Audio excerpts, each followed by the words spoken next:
So joining me now is the Hazleton Area School Board President, Linda DeCosmo, and quite a task we have, Linda, with the emphasis on what we're going to do for this school year. I have a lot of questions for you from the public.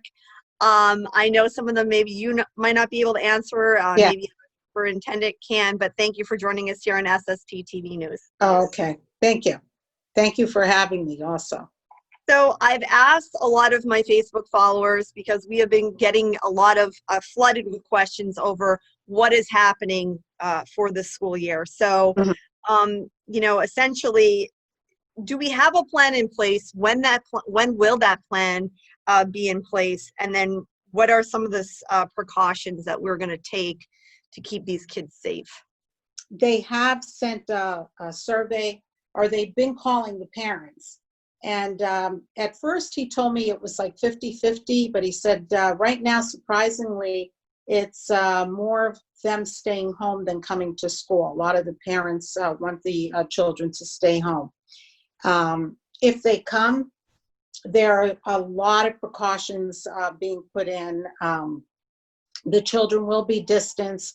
They will not be moving out of their classroom. They will be staying in their classrooms. There's sanitizer. There'll be stations set up all over. They're supposed to put plexiglass up for the teacher desk. Every child will be supplied with either a mask or a face shield if they want. Bringing water bottles. They're even saying in the morning for breakfast, they would have bagged breakfast there. So when they come in, they'll take it and go to their rooms. And lunch would be the same way. The least amount of time that they could spend in the hall, they would.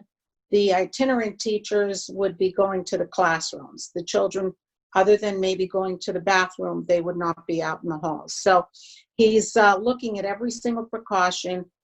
Maintenance is supposed to go around constantly during the day, sanitizing. Mr. Corrado is going to take his group in and show them exactly what they need to do. Another big question, why are taxes going up if students have not been in the classroom? Oh, so yes, even though the kids might not be there, they still have the daily operations of the district. So that's why. Why weren't teachers furloughed or put on unemployment for budget purposes? So we got the budget down to around 4 million.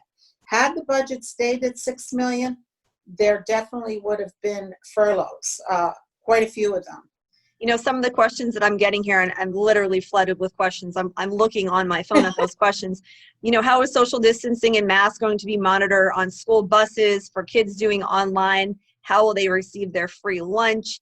The only thing I can say with the school bus, the transportation, would be that there would only be 2 in a seat, and they would be distanced. They have to wear a mask on the school bus, and they would be assigned the same seat and the same partner for those 45 days if they choose to take the transportation. If someone is watching, they belong to the Hazleton Area School District, the public school system, and they did not receive a phone call yet, they should call the school where their child goes. Yes.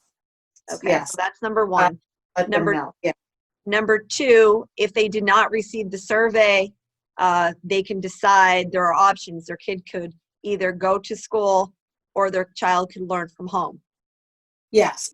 Well, I appreciate your time. We're only in July. I know we have to go on, but things are changing, like you said, with the state every day, and we just have to follow the guidelines of the state. Yes. And, I'm sure the goal is to keep everyone safe. So if that is working from home, learning from home, then that's what we have to do until we see where this COVID leads us to. Yeah.